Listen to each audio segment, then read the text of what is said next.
With Micah Parsons joining the Green Bay Packers, it changes everything for the Minnesota Vikings, but not at all in the way you think. Hear me out on the Locked On Vikings podcast.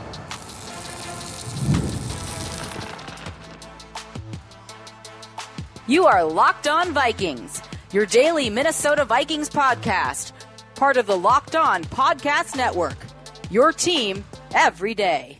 What's up, everybody? Welcome to the Locked On Vikings podcast, where we're always trying to learn something new. It's part of the Locked On Podcast Network, your team every day. And thank you so much for making Locked On Vikings your first listen of the day every single day. I appreciate my hashtag everydayers so very much. Today's episode is brought to you by Gametime. Download the Gametime app, create an account, and use code LOCKEDONNFL for $20 off of your first purchase. Today on the show, we're going to have a little bit of an off-season-y conversation. It's the last show of the off-season. Next week is a game week. So you know what? I get to do this. You have to let me do this.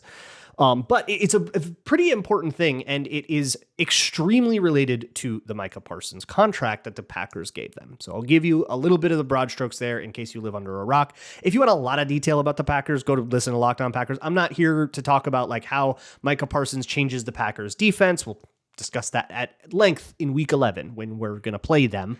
And I'm not going to sit here and woe is me about how we have to play him twice a year or about how the Packers are going to be that much harder to chase in the division standings or whatever. That's not what this show is about at all. This is not about how Micah Parsons makes the NFC North harder to win, and therefore this is what that means for the Vikings. He does, but I think what that means for the Vikings is pretty obvious. It's harder for them to win the division, kind of what it says on the box there. Instead, I have a much different point to make, and it's that the Micah Parsons contract is a canary in the coal mine, depending on how it is constructed. Because this is a contract that is both seismically, economy-breaking huge, I mean, this is quarterback money, but also because it is long. It's a 4-year extension on top of what he has already. So this is a signing through the end of the decade, essentially. And how the Packers decide to handle that much money in 28, 29, how they're going to, is going to tell us how they plan to structure their cap. And it's going to tell us a lot about what they expect in those years. And there's already some other contracts like that on other teams that tell us a little bit too. And the real angle here, the Vikings angle on all of this, is how it explains the Vikings' really scary 2026 cap situation.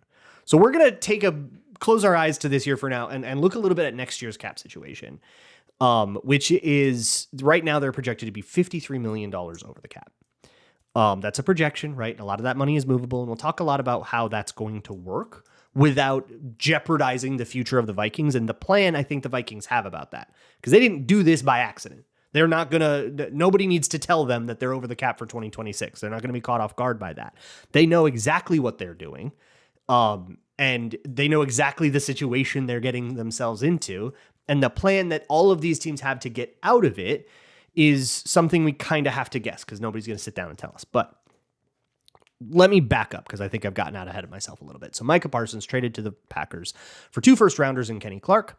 That is, I think, fairly standard going rate for, superstar defenders for 2 first-round picks. That's kind of makes sense to me. I don't know. That was when like Jamal Adams at the peak of his power goes for 2 first-round picks. I think it was Jalen Ramsey did too. Correct me if I'm wrong there. Micah Parsons. Okay, so they're like that kind of player, right? And so I think that's perfect. And a veteran, sure, throw a veteran in that kind of wasn't that good anymore. Whatever, right?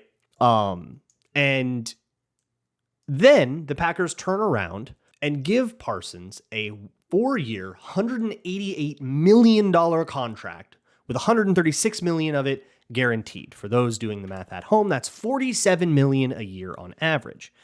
So how do you conceptualize this? Because I think for our human lizard brains, 8 and 9 digit numbers are really difficult to visualize, right?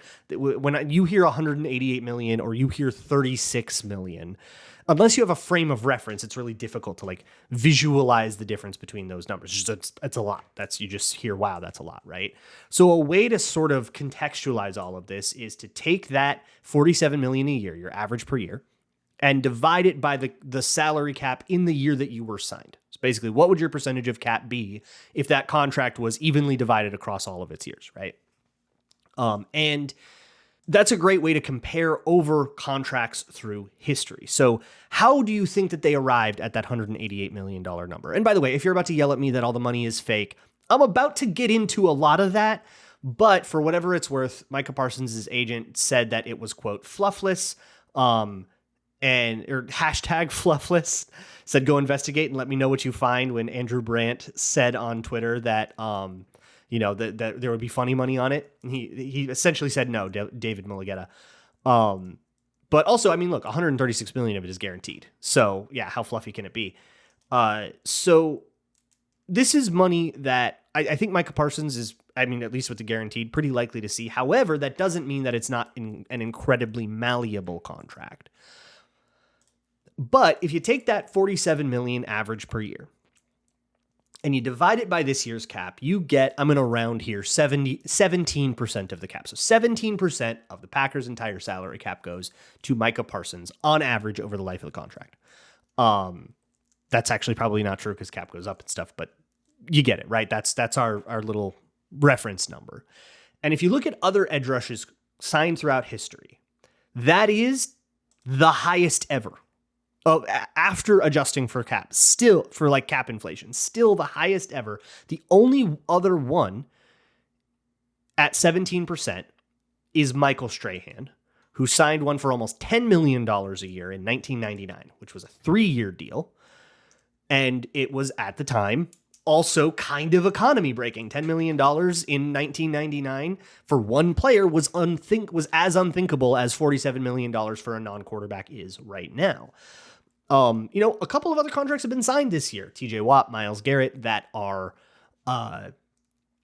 41, 40 million, but 47 is quite a big leap up from 14.5% to 17% of the cap.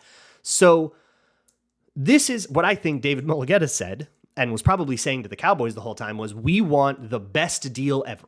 We want to look at this Michael Strahan deal. We want it adjusted for this year's cap. That leads to 4 years, 188. And we want you to sign that. And we want to guarantee a decent amount of it too. Well over half. Or I think it's almost 3/4 of it, right? And Jerry Jones said no. Packers said, we're in, we'll do that. And we'll give you 2 first-round picks and Kenny Clark for your trouble. And that's how the deal went down. And again, this is not, if there's any Packers fans like hate watching, this is not me saying, oh, look at them like overpay for Micah Parsons or whatever it is. It is a lot. And I don't think that Micah Parsons is the greatest of all-time edge rusher to deserve the greatest of all-time edge rusher contract, so I will call it an overpay. But that's not really what I'm here to say, and I also don't think it's a huge deal. So you overpaid. You got a great player. So you overpaid a little bit. That doesn't make him get less sacks for you. You're fine. And I say that kind of thing about the Vikings all the time, too. Everydayers can tell you about that. So that's not what I'm getting at here. But the point is, this is a market, I don't even want to say resetting contract. This is a market breaking contract. So one of the big things is what happens to the next guy that has to get paid, whether that's like Aiden Hutchinson or somebody else. That guy's going to look at this Micah Parsons deal and say, I want that. I want something like that, right? Or will this be an outlier? And everybody's going to say, okay, the Packers did something insane. We're not doing that for you. We'll go back to the market as it was inflating with TJ Watt and Myles Garrett last year. I think that'll be a negotiation. I think that's going to be up to, Aiden Hutchinson's agent and the Lions or whoever it is in their team. Really, though, the structure of this contract is going to determine a lot about how I feel, not only about how good of a deal the Packers made here, but also what it means for the future, the financial future of the entire National Football League. I really think that this contract is the perfect example for that because it's long, it goes up to about the right year, and there's a ton of money on it. So let me continue to explain why this contract means so much to the Minnesota Vikings next on Locked On Vikings. Today's episode of Locked On Vikings is brought to you by Upside. Hey, are you still paying full price for gas? Are you potentially annoyed by gas prices sometimes? Stop leaving money behind. Get real cash back every time you fill up with the free Upside app. Simply download the Upside app in the App Store or Google Play right now and start earning cash at the pump today. Use my limited time promo code TOUCHDOWN and get an extra 25 cents back per gallon on your first fill up. You can make up to $300 a year just from buying the gas you already needed anyways. Real people are getting paid just to make their daily commutes, and you can too. Plus, you can cash out anytime to your bank account or PayPal or an e-gift card or Amazon and other brands if you prefer to do it that way. Don't let this offer drive on by. Download the free Upside app now by using my limited time promo code TOUCHDOWN for a limited time 25 cent per gallon bonus. That's promo code TOUCHDOWN. Offers vary by user and location. Go to upside.com for terms and conditions. Today's episode is also brought to you by Gametime. Gametime is the best place to find last-second tickets. The NFL season is back. And if you're trying to, for example, maybe you're trying to get to Chicago for Monday Night Football. I have done this. I've been at a Monday Night Football game in Soldier Field. It's awesome. And if you're trying to do that same thing, you can check it out at Gametime. Or maybe you're trying to get to the Sunday Night Football home opener against the Falcons. Whatever you're trying to do, maybe the London games, maybe something later in the year, that is what Gametime is for. It's the app that gives the advantage back to fans. If prices jump at checkout because they're, price gouging or long queues, annoying logins, the whole thing is super frustrating. With Gametime, you get a 100% authentic tickets delivered on time and at the best price. And plus, all fees are included, so the price you see is the price you pay. Download the Gametime app, create an account, and use code LOCKEDONNFL for $20 off of your first purchase. Terms apply. Again, that's promo code LOCKEDONNFL for $20 off. Swipe, tap, ticket, go. Download Gametime today. Moving on with the Locked On Vikings podcast. Real quick, there is a survey in the show notes. I would love it if you checked out and take it if you can. The grand point I'm trying to make is maybe a little bit galaxy-brained here, but here's why the Minnesota Vikings care. The Vikings are $50 million over the cap for 2026. That's one of the biggest overcommitments in the league. Just by cap space, they are... Oh, no, that is the biggest overcommitment. It's the biggest overcommitment in the entire league in terms of total cap space. That is like overspent, right? The thing is, of that money, They have committed $343 million to players already, just if you add up the 2026 cap hits of all the contracts. $238 million, or a cool 69.5% of it, is in base salary. And base salary is money that can be moved with restructures, extensions, maybe even trades, and so on. It is very easy to get rid of that money. The thing is, you have to kick the can down the road. And this is the thing that people always tell me about when I try to explain the functions of void years. I think people more or less get it. If you don't, you can put fake years on the end of a deal, convert some money into a signing bonus. The value of that signing bonus is paid out in full in terms of cash, but in terms of the salary cap accounting, it is spread out over the life of the contract. So if you make the contract fake longer, the salary cap hit of the bonus will be fake thinner. And then the downside of it is whenever that contract actually does end and void out, you pay whatever is left over at the end. So if you only pay $2 million of a bajillion dollar signing bonus over the first couple of years, you got to pay the rest of the bajillion when the contract is over. That's more or less how it works. You can do this, though, as a great way to get somebody like Justin Jefferson, who has a $24 million salary commitment, and it's all fully guaranteed still. He's still going to get his money, and he's actually going to get it maybe even faster, depending on payout structures and how that's put together. But he's still going to get his money all the way guaranteed like he wanted it, but the salary cap is different. So you can actually do these restructures without even consulting the player. Sometimes the player doesn't even know it has happened and learns that it has happened on like Twitter with the rest of us. And it's like, oh, cool, I got a cash advance. Pretty fun. But that's the thing the Vikings will do. But the thing everybody always tells me is, yeah, but you do that and eventually the chickens come home to roost. Just look at what the Saints are going through. And we will talk about the Saints. But the point is that this money can be deferred almost indefinitely. I mean, the Saints chickens have come home to roost, but it took a decade. Like, it's a whole different group of people now. And you know, the head coach is gone, like everything's different, right? And they managed to keep a pretty good team together for many, many, many years. There is a really well-explained video from about a month ago from Brett Coleman about this. It's called How Accountants Broke the NFL. I'll link it in the show notes. Please yell at me if I forget. And he goes over the Saints situation and how they got to where they are now, and why they started using void years the way that they did. Mickey Loomis was really a pioneer in this, and now everybody's doing it. And how it relied on the cap going up every year. The understanding that the NFL is really good at making money. If there's anything the NFL is like unqualified good at, it's making money. And making more money this year than they did last year. Always, constantly. And so as long as that remains true and the NFL continues to make more money, cap continue to go up, we will be able to essentially kick the can down the road indefinitely, because the road is going to get wider and we're going to have more flexibility to deal with all this stuff. Our debts that felt really bad 4 years ago are a drop in the bucket now, and we can just take our debts from now and move them 4 years in the future where they too will be easier to pay. That was the idea. And what happened to the Saints was COVID.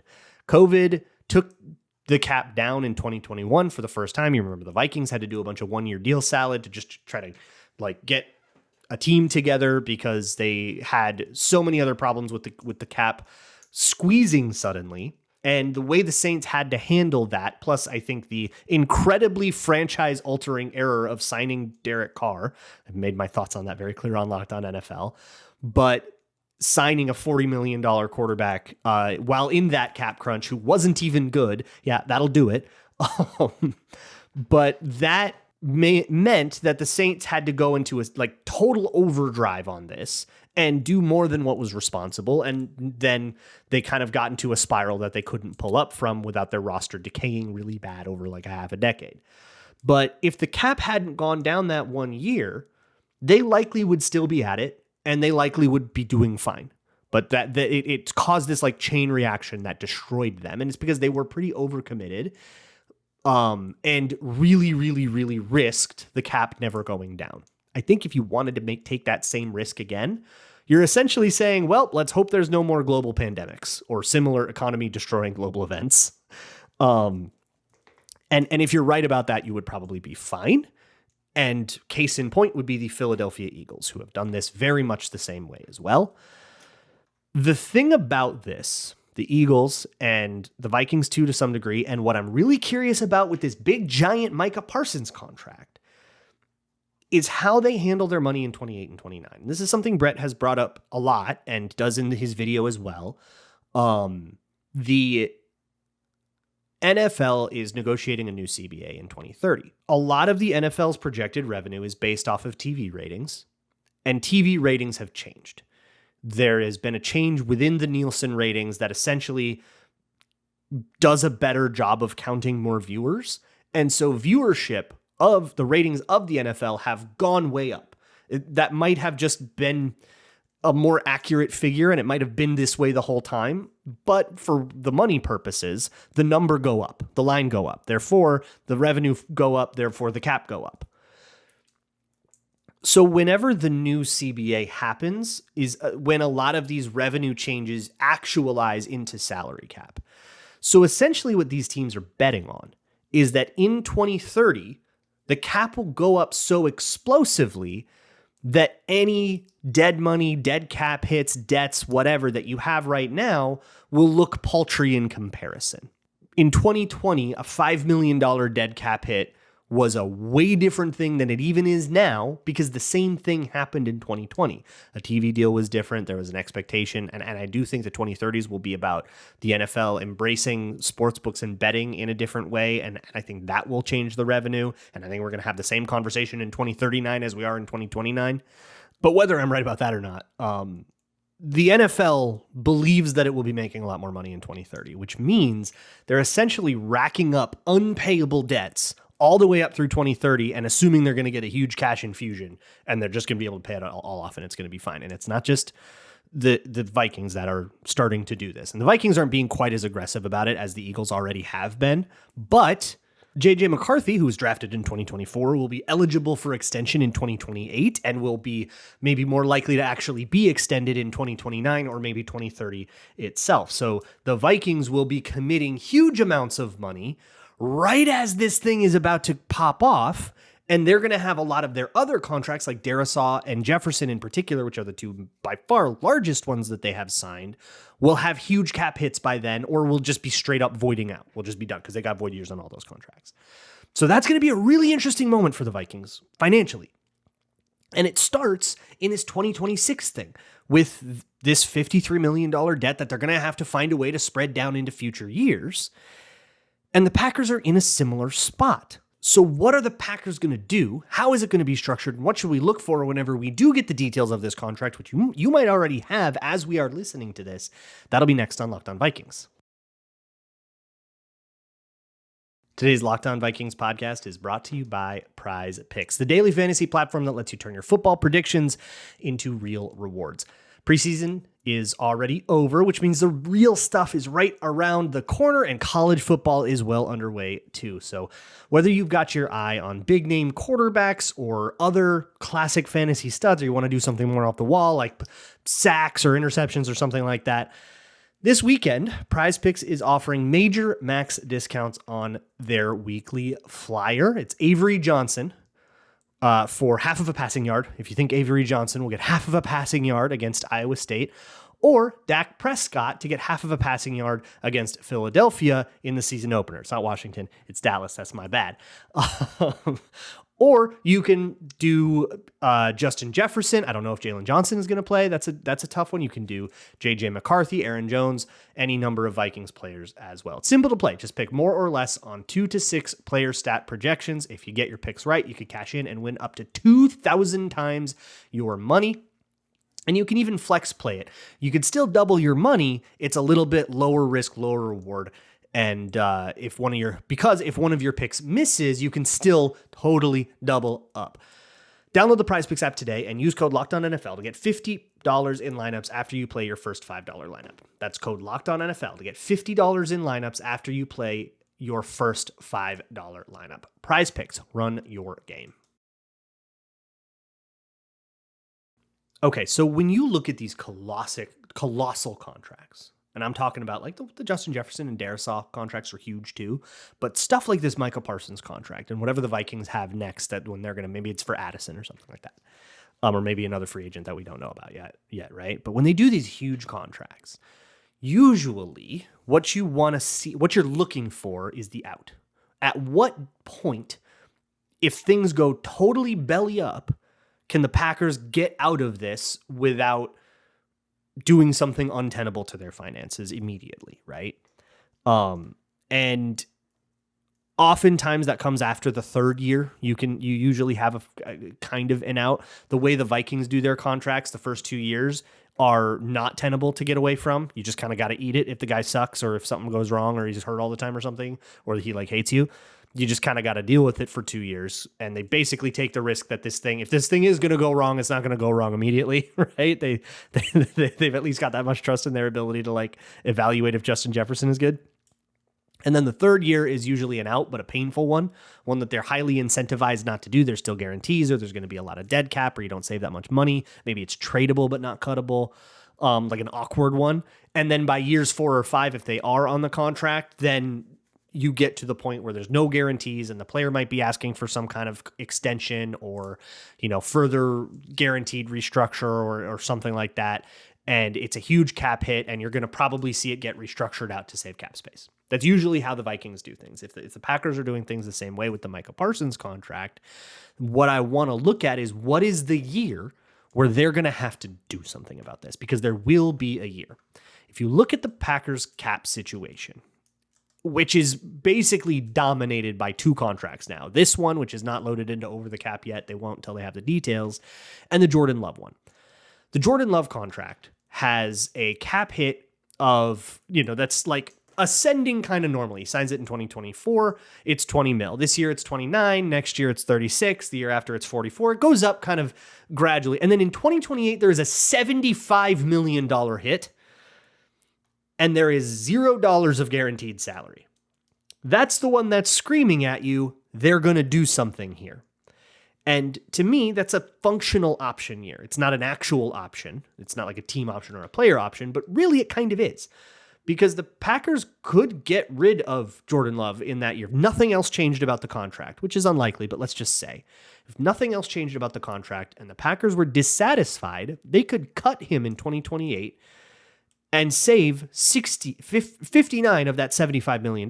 They could save a huge chunk of it. And by 2028, $16 million in dead cap wouldn't feel that bad. They could even trade him for about the same number. Or they could restructure that whole thing and save $32 million just by pushing money into a couple of void years they have at the end of the contract. That's the last year of the contract, by the way. The way the void years are positioned and the options are positioned, if nothing changes about the contract, in 2029, Jordan Love's contract would void out. He would become a free agent, and the Packers would take on $31 million in dead space. This is a very clear intention to me, and I think it's a great example of how to really read the intentionality behind a contract. They intend for Jordan Love to be the guy unquestioned through 2027. They're going to have a chance to rethink their actions in 2028 if it comes to that. And then they're going to have a choice to extend Jordan Love, turn that $75 million into the signing bonus for that extension. So that extension is already partially negotiated, I bet, saying, okay, that 75 is going to be our side. We're the next contract, if we have one, we'll have a $75 million signing bonus on it. Or, maybe a partial of that 75, but whatever the number is, they probably already have one in mind. If they don't do that, they get rid of Jordan Love, cut him, trade him, do whatever you want to do with him. He'll be 30 then. So he'll still be well in his prime, and they'll have like a chance to kind of rethink their actions. And the cap hits before that, 29 mil. You don't need to do anything with that. 36 mil, 34 mil, 44 mil. The restructure potential of those is under 10 million each of the next 3 years. So it tells me the Packers don't really intend to restructure Jordan Love's contract. They have option bonuses that are also kind of a way to sort of promise a little bit more money, but not necessarily have the cash set aside. That's essentially guaranteeing a lot of money if he's going to stay on the team and he's going to be there. But like the Packers' financial interests don't have to produce the cash until that year, which is different from if you give somebody a signing bonus or fully guaranteed money like what Justin Jefferson got. All of that money had to be produced up front in that year, which is a little more difficult just like for the banking aspect of it. But for the salary cap, it doesn't change much at all. So point being, the full restructure of this contract doesn't make sense to do until 2028. If they did it this year, they'd save 8 mil. If they did it next year, 7 mil. The year after that, 7 mil. 2028, 32 mil. I wonder when they plan to do that.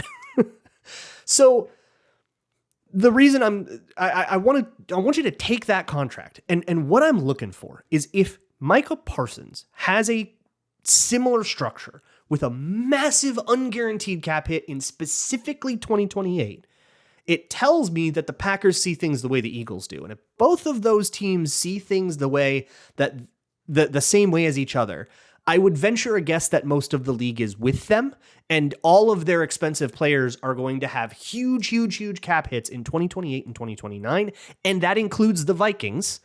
And that means that 28 and 29 are going to be these salary dump years for them, where they essentially rack up huge debts, huge cap problems, restructure everything one final time to get it into the 2030s, and then all of that salary gets dumped into the 2030s when they expect the cap to go up exponentially higher than it already is. That's what I'm looking for with the Micah Parsons contract, and that's why the Micah Parsons contract matters to the Vikings. Not just because we hope it's this terrible burden on the Packers and it makes them bad. We all do. That's law. We get it.